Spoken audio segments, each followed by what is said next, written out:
Good morning, good evening, namaste, hola, bonjour, gereme, terve, and maraban. This is Namya Joshi, your host for the day.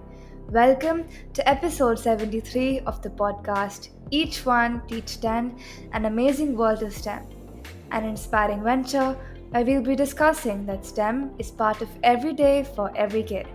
We all will be learning together how to build a STEM culture. Well, for today, my guest is Mr. Adebayo Alomaja, who is the head of research and chief learning designer of EasyDigi. He leads an education research and consulting firm in Nigeria where he works with schools to shift to authentic and skill based learning, and this involves training educators on a weekly basis.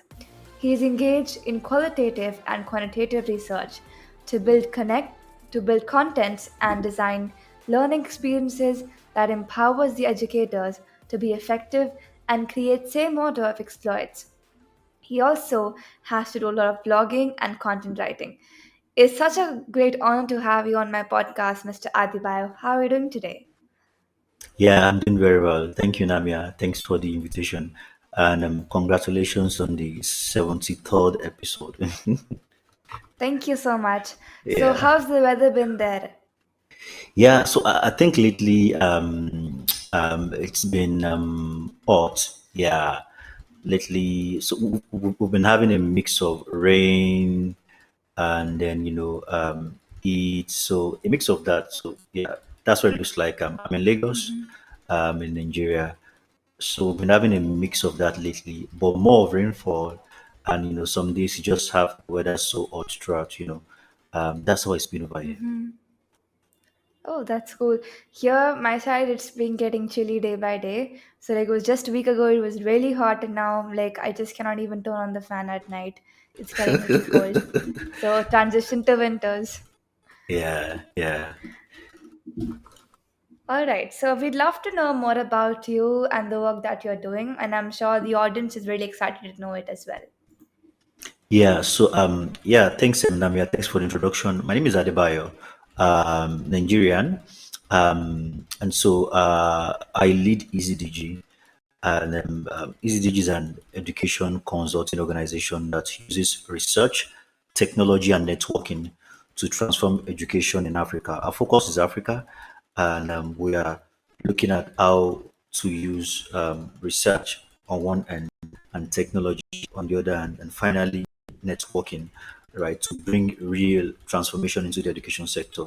And when I say research, I mean research into the societal landscape, um, um, getting to know what the society is asking for locally and globally, and also into the industrial landscape, getting to understand what the industrial landscape is asking for locally and globally, and using that to influence what K to 12 is offering at Africa's level, right? So we're trying to understand what the challenges in the school environment and training teachers, consulting for schools so that training is built around those issues, right? So that there is no gap really between what the society is asking for and what school is building for.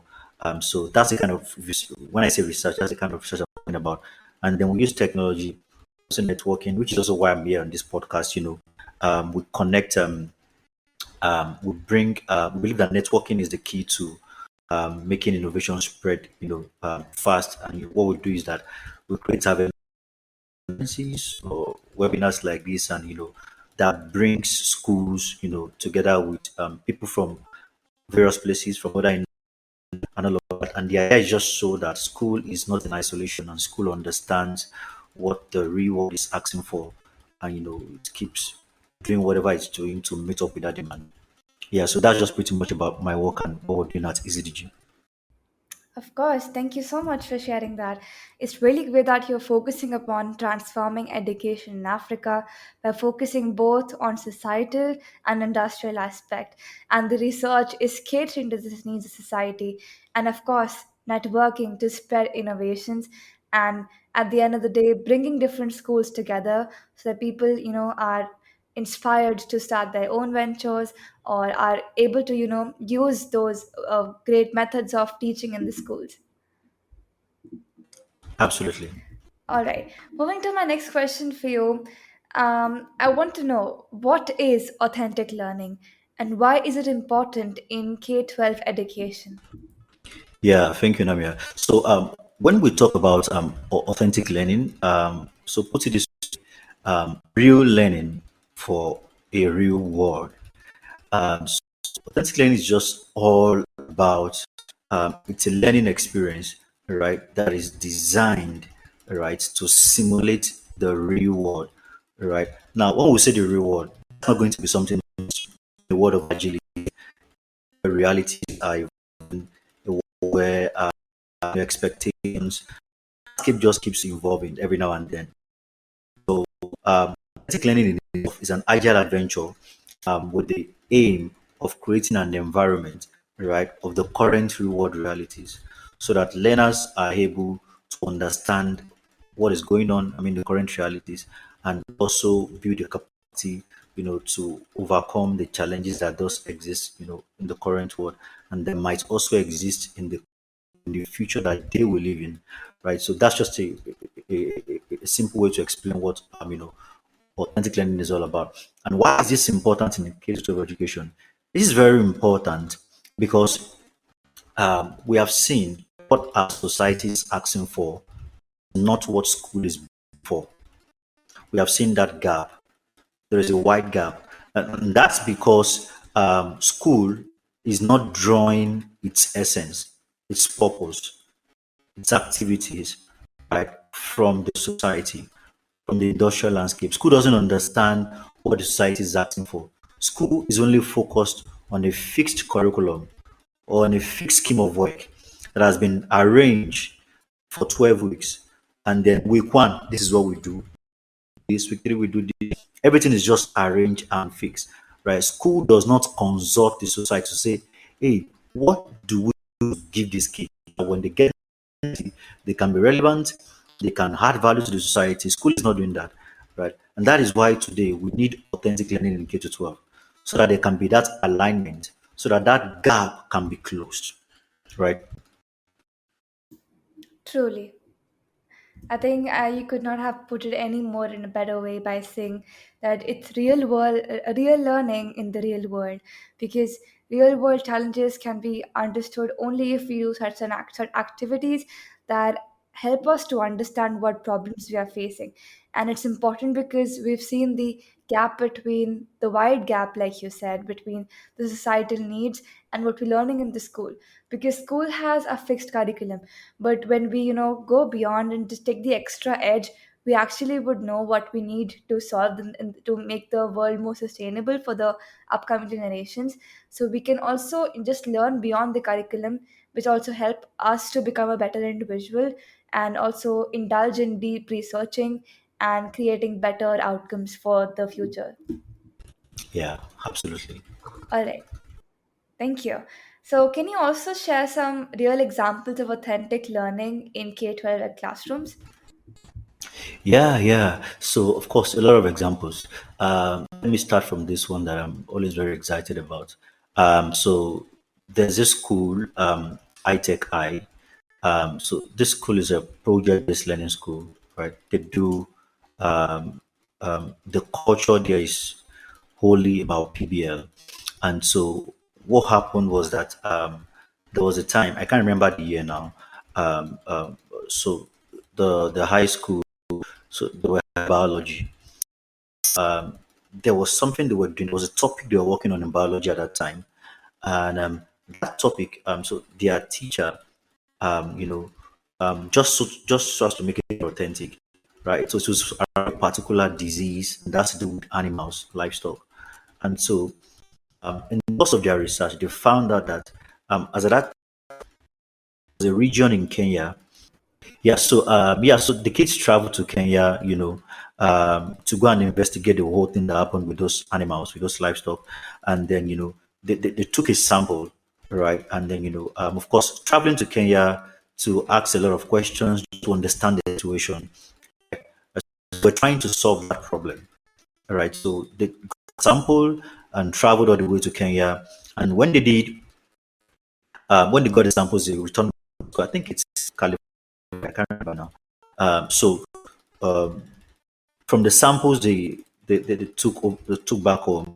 They were able to like run several tests and try to understand exactly what that disease was and how to practically provide a solution. So after the findings, they came up with a conference, right? So this conference was with a really way beyond colleagues in their classroom, right? So they presented their findings back to to those people over there in Kenya and provide their solution and all of that, right? That's a great example of authentic learning, right? Traditionally, these students will have just sat in the classroom, then the teacher goes in and talks about the disease. They take notes and then, just talk about it, in an abstract way and all of that. And then at the end of the day, they have to do some assignments, and it just goes like that traditionally. Is there something in reality today that we can connect? And the truth is that every topic subject has a connection to something in reality today. Every topic in every subject has a connection with something in reality today. So that thing, is the foundation. Where can we find anything we can relate this? And as a learning designer, the teacher thought that way. And oh, Kenya, something is happening right there. Okay, let's put it together. Can we go over there? Can we travel over? Can how we can solve that problem. That's number one. Let me give one more example. Here in Nigeria, we have Glisting Academy. So during the pandemic, so what happened was that and because of the patients were separated, there was social distancing, you can't get to someone that has COVID. And so for the patient, it was more or less like a trauma for some of them, separating them from fellow humans, they can't relate to people and all of that. So these students built a robot, right? A robot, like a paramedical agent that would move around the medical facility and then would take drugs, meals, and other things to the patient. And right there, there's a camera, there's a dialogue, component, so us can communicate with those people. That was able to like solve that problem. That problem was the fact that these patients were totally isolated and didn't have the opportunity for communication and all of that. So this is authentic learning. Every time you bring in real world into the classroom and you put kids in a place where they are functioning and behaving as it were, in real world, then that's what it looks like. You gave such wonderful examples like students traveling to Kenya, see the problems, collecting the samples, and when they come back, they run the tests, they found out the disease, and then had a conference to, actually find solutions. And traditionally, like you mentioned, it would be just confined to a book, where teacher is giving out the markings, you're learning, giving an exam, and then forgetting it. But when you actually practically do it, and the experience that you go through while doing all these things and exploring different aspects of the problem, that is exactly what helps you to remember the concept and also feels make you feel like you're doing something good for the society. And of course, like you had thrown light upon the idea of making robots that would help the patients who need people to communicate so they don't feel lonely, so they'll go give the medicines to the patients, have some chit chat with them, so they feel like they have somebody who can hear them out and talk with them. That's really lovely. Thank you for sharing that. All right, so I was curious to know, how does technology support authentic learning in K-12? So first of all, if we're saying that authentic learning is about real learning for a reward, we know that today, for the when the fourth industrial revolution, we're approaching the fifth, and this is just talking about how technology, is fast changing our world, right? Our daily lives and how we do everything we do, how we live, how we work. Many things are right now dependent on technology, right? So even though there has to be a balance, and like my friend Yvette will say, we have to talk about being human in a global digital age. But then we know strongly that technology is an integral part of our day-to-day life. So when we're talking about authentic learning as well, we have to bring in technology into the equation, to the conversation, right? And ask ourselves, what does technology looks like? What kind of technology is used today, and what is it? And so if we are preparing kids for a future where generative artificial intelligence is going to be an important part of their daily lives, then the kids have to be introduced in an ethical way to generative artificial intelligence today. It has to become part of what they understand. They need to be exposed to that reality. They need to take courses based on that. They need to understand what it means and what is happening right there. They need to first understand the ethics, right, of AI and what it means and what it can do for them, right? Today, a lot of professionals, a lot of companies, there is barely no the top business brands globally are embracing AI at a very fast rate, especially generative artificial intelligence, right? Everyone is jumping on it. So if everyone is doing it, then it means that this is going to be our new norm. It's going to be the new normal, right? So if that's the new normal, then that also means that as we design learning experience, we need to ask ourselves, how do we bring this into the equation, right? So, like for example, if so today, even though there has been a lot of conversation around AI, there's things some schools are saying, oh no, we're going to use it. Oh, this is going to bring about a lot of cheating. Oh no, this is going to, But then we know that this is the new normal. We now need to ask ourselves, how do we ethically bring this into education, into K to 12? And ensure that as we talk about preparing kids for the future, right, they are also introduced to these things. They understand what it means and what it can do for them practically, right? That's very important. So for me, I see that technology and specifically talking about generative AI. Why I'm using generative AI because, of course, as far as today is concerned, right, it's the in thing globally, right? It's the talk of the town globally. It's the talk of the global village, right? So generative AI can put kids in a place where they can break into the realm of higher order thinking, right? Because before now, low order thinking, about the Bloom's taxonomy, right? The first three levels, the knowledge, the understand, and the apply, it's just all about being able to remember fact, taking fact and just pour it out there, right? So when kids are doing most of these exams, it's about something they have poured in and they need to pour out back on paper out of that. But then level 4, 6, talking about evaluating, talking about analyzing, and talking about creating, coming up with something new, right? Producing knowledge, creating something, right? It's often ignored. But then, with the help of generative AI, what we'll see right now is that it is possible for us to now break into that higher order thinking realm. So, like for example, right? So, instead of just asking your students to write an essay that they can go on ChatGPT or go on Google and they can make use of any platform and just get something to just give to them. Why not ask them to compare a number of papers? Oh, why not ask them to say, oh, okay, so serve ChatGPT 3 prompt, write out your prompt, make it very clear, and then use this prompt in generating three different essays. After generating the three different essays, compare the three essays and see which one is the best. Right. So when they are coming to turn in the assignment, they are turning in the prompts they use in generating the essays.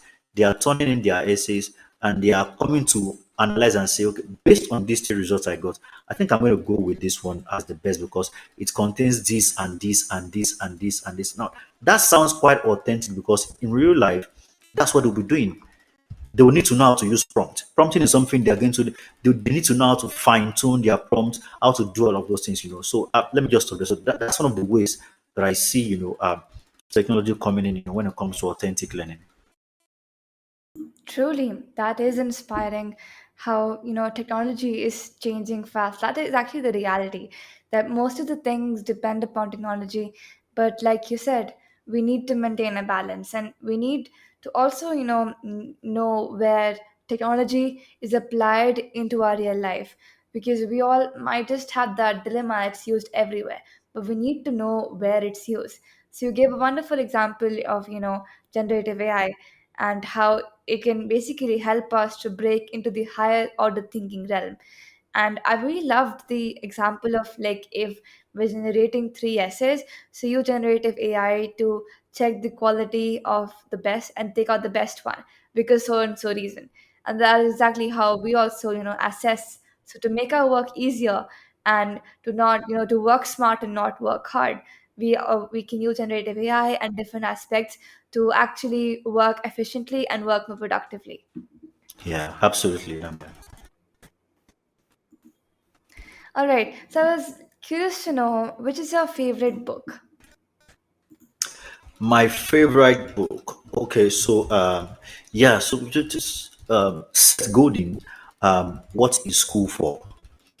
That book, yeah, of course, because that book talks about the history of school, and talks about these things I'm very passionate about.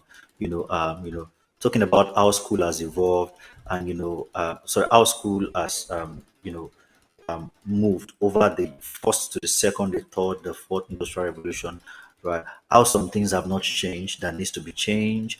When school started, the first set of schools we had, what was the purpose, right? Why were they instituted and all of that? And so, what should school now look like, right? Going back to the beginning of the whole thing and all of that, right? So I love the way Seth really broke that down and the way he really explained this, and just exactly the same thing we're talking about. That school needs to change and become a different environment that is helping kids to really prepare for relevant study and Indian future. So yeah, I think that's a very great book. I think that's really inspired me a lot. Seth Godin, What is School For? Yeah, Wow, that seems cool. Gives us the timeline, right, of the how school started and how you imagine, yeah, schools would look like in the yeah, coming future. Seems yeah, interesting. exactly. I'll surely put that in the link for everyone to check out as well. Thank you for Yeah, sharing. yeah, All right. yeah. Moving on to my next question for you. How do you think can teachers combine curriculum requirements and authentic learning methods? Yeah, yeah. So this is a challenge everywhere, I believe. In Africa, Asia. So right now, we cannot change some things, right? Yes, the subject will still remain for now. I don't know. I know that I think was it last year or early this year? India introduced design thinking into the mainstream education system. I saw that report, and yeah, so some things are changing gradually, are coming in, and but we Yeah. cannot change some things, like saying math, English, science for high school, physics, biology, history. Those things are going to remain for now. Maybe in the future they are going to be reimagined and they are going to maybe. But then, so what do you do as a teacher? You're taking math, you're taking English, or you're taking biology, or whatever subjects you're taking. Here is what I always say. First of all, every topic in every subject has a connection with something in reality, right? I always like you to start, from that premise. Every topic in every subject has a connection with something in reality. So when you are planning the lesson, do not think exam, because the moment you start thinking about an exam, that is going to distort your thinking process, because everything you are thinking about is how to engage learners so that they can be able to pass an exam. So you now begin to bother about feeding them with the things they need to know so that they can do well in the exam. You will then start taking the lead as the educator, right? And what happens is that you're getting who depend on you for information, right? The process is going to be more of instructor led, right? And not learner centered, because that process, traditional that is all about preparing kids for exams and getting them to get good grades, is the main challenge. But if you think about the process and you are thinking about how can I connect this topic with something in real life today, and how design that at the end of the day, these students are able to build important skills and competencies that will help them today and in their own future. If you think about the topic from that perspective, you will see different things, you will see differently, right? And then you're now asking, okay, what can I connect this topic to? What start thinking, what can what can it be? Then you can go to you can go online. You can, if you're stuck, you don't have ideas, you can ask ChatGPT, which is what I believe is the right way to use ChatGPT, and asking for worksheet and those things. I don't see it as a creative way to use ChatGPT. right? So if you're going to use ChatGPT, ask ChatGPT those kind of high level questions, right? Oh, working on this topic and I want to connect it to real life. What can you suggest? That kind of thing, right? So you're going to get a lot of ideas, and then that help you to now design learning experiences, right? That will now produce, because we need to think about skills, right? The skills for work is important, and the skills for work and the skills for life is more important than the scheme. The skills is more important than the scheme. So the question is, wherever you are as a teacher in any country, wherever you are, look at your environment, look at your community. What are the things, what are the skills that are important for the kids you have in your classroom so that they can be able to influence their community positively? Like I was discussing with a school owner, just this week, and we're trying to design something. And I asked that question: look at this community. What are the major issues that you think needs to be solved, right? And that has to now become the focus of the learning experiences that we are designing and what we are training the kids for, right? So that's the perspective, right? Think about the society. Don't think about an exam. The best and grade, a grade that has no ROI. A grade is just letters and numbers combined together. It doesn't even describe the capacity of a child, right? So we know that we need something beyond grades today, right? So think about the society. Think about these students becoming agents that will add value to their society, and think about the kind of learning experiences that can make that happen. Think about the kind of content that you can infuse beyond the textbook. I should quickly mention, because teachers, we have to strike a balance between using textbook, because no textbook can tell you what is happening today, right? So what the textbook does is that the textbook often disconnect learners to realities, right? Because most of these textbooks, you check their last version, right? They are not talking about it. So there has to be a balance. So I'm bringing in content and also designing learning experiences, right, that puts the learners in a place where they are being equipped, right, to be relevant and can add value to their society and their world at large. So that's the thinking, and that's how to practically begin to create that balance between the curriculum and also, achieving authentic learning.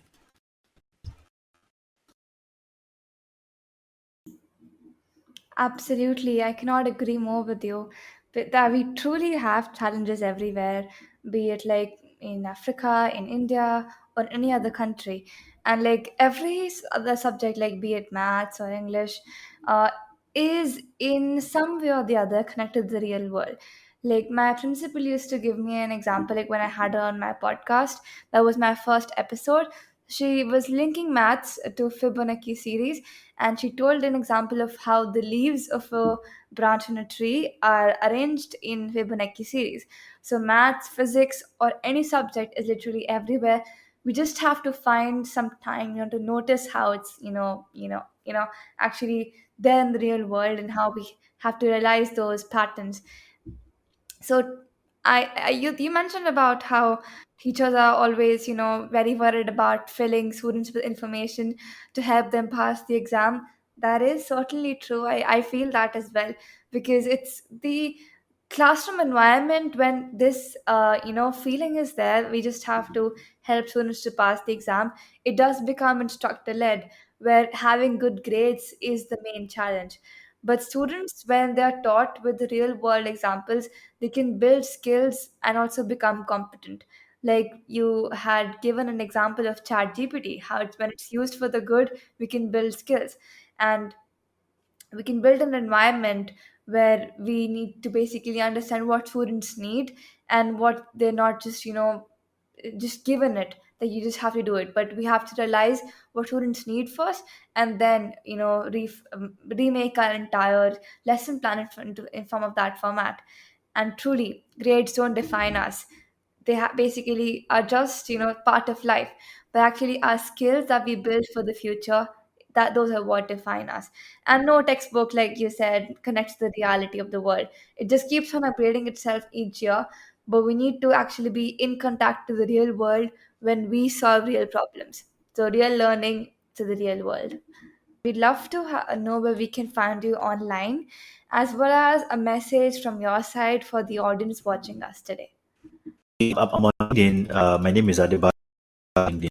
you'll find me. It's head of research and designer EasyDigi.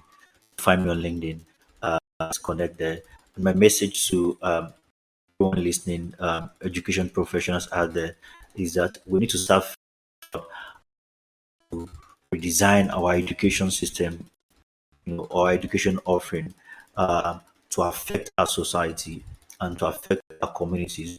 We need to start thinking about learning for social impact, right? And not just about preparing kids for examinations. Um, we have to strike a balance between these exams and really preparing these kids for real life. If the world is going to become a better place, it lies right now in the affect their society, just like Namya, who have been empowered and equipped to affect their society. As teachers, onus is on us to rethink, to reimagine, and to redesign the whole learning such that our focus, the end in mind, is that these kids will be able to affect their society and not just get good grades in an exam. Yeah, that's my message.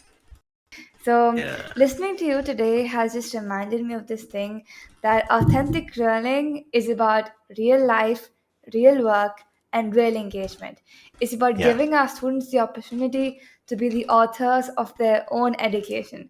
Thank you so much, Mr. Adebayo, for giving me this wonderful opportunity to have a podcast with you, to listen to your lovely insights and amazing It's my ideas pleasure. of how teachers could also use authentic learning in their classrooms, and of course, how parents and communities could be a supportive edge for students. Thank you so much once again. Yeah, pleasure, Namia, having me. And thank you everyone for joining us and listening to the episode, and I'll see you in the next one. Till then, each one, teach 10. Have a nice day.